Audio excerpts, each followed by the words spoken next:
Hello children, the continuation of laws of motion in that conservation of linear momentum. See, in that conservation of linear momentum, suppose the during collision a bigger particle or a bigger car, that means we have considered two bodies A and B of masses m1 and m2 were moving in the same direction along a straight line. With the velocities we have taken the initial velocity u1 and u2 and they collide. After the collision their velocities may be v1 and v2 if suppose we have taken. Now during the collision the bigger object that exerts a force F21 on a smaller object, that is in turns the smaller car or a smaller object, anything ball we have taken, here I have taken an example car, exerts a force F12 on bigger one, right? When the force F21 act on the smaller car, its velocity changes from u2 to v2, that is from initial velocity of the second body to after collision the body of v2, that final velocity. So F21 which is equal to m2 a2, so that F21 which is equal to m2 v2 minus u2 by t. Now when the force F12 act on the bigger car, its velocity changes from u1 to v1, so simultaneously we can get, so F12 which is equal to m1 a1, so F12 which is equal to m1 v1 minus u1 by t. So according to Newton's third law, we know very well F21 which is equal to minus of F12. Then you have apply the value here m2 v2 minus u2 by t, which is equal to minus of m1 into v1 minus u1 by t. By cancelling of both the sides, we can got the formula that is as m2 v2 minus u2 which is equal to m1 v1 minus u1.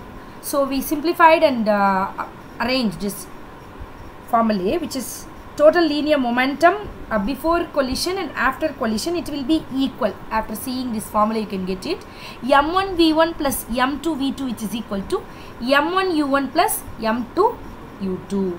So that the linear momentum of the big car which is equal to m1 u1 and initial momentum of the smaller car is m2 u2. The final momentum we have taken, that is for the bigger car m1 v1, for the smaller car we have taken m2 v2.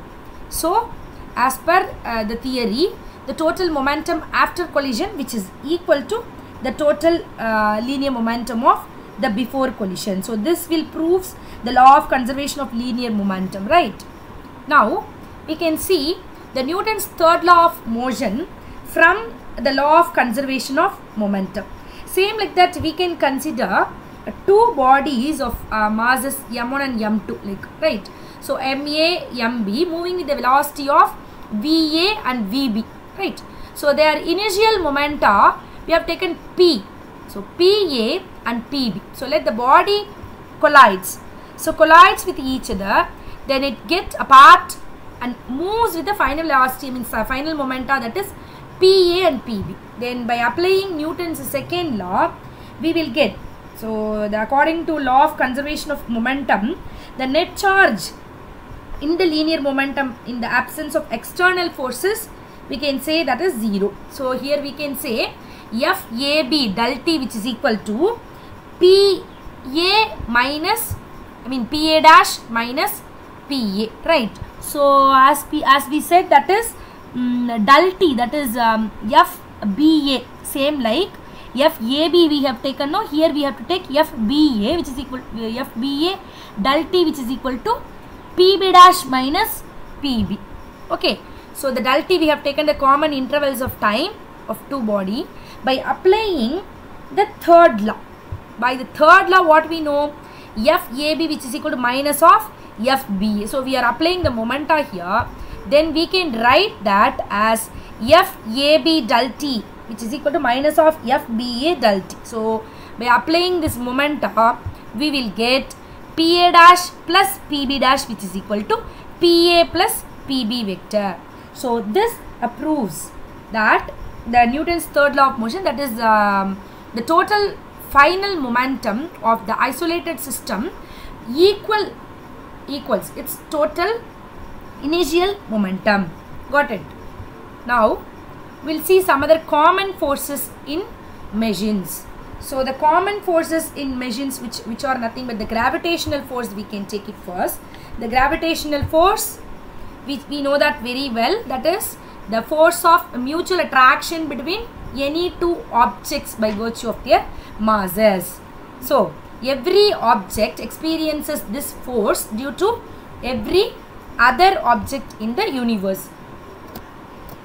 So all objects on the earth experiences the force of gravity due to the earth, right? So in particular, the gravity governs the motion of the moon and the artificial satellites around the earth, or we can say that the motion of the earth and the planets around the sun, and of course we can see the motion of the bodies falling to the earth.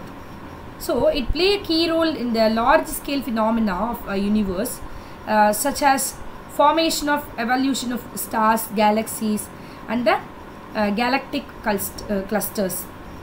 The gravitational force of attraction between the two objects of masses m1 and m2, it held at a distance apart.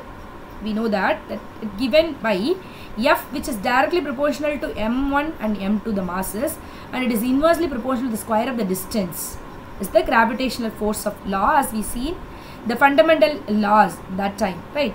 So F, which is equal to G into m1 m2 by r square, and where G is the universal constant of gravitation, as we know. And some of the important properties of the gravitational forces we can see now. And as we know very well, the gravitational force is a universal force, and it is a pervasive force, and it can act a distance without intervening a medium, non-contactable force, that means, and it obeys the square law, it's an inverse square law that we know, and it is always attractive in nature, attractive between the forces of two masses, as we know, and long range of force, right? It is the weakest force operating in nature, as we know already. We have studied that about the 4 different laws, that is weakest force in nature, we know that, and it is a conservative force too. So what are the other forces we can see? That is the contact forces. So the contact force arises due to the contact of any body with another, right? That we can say solids or fluids, whatever. The contact forces are mutual forces, right? It is satisfying Newton's third law.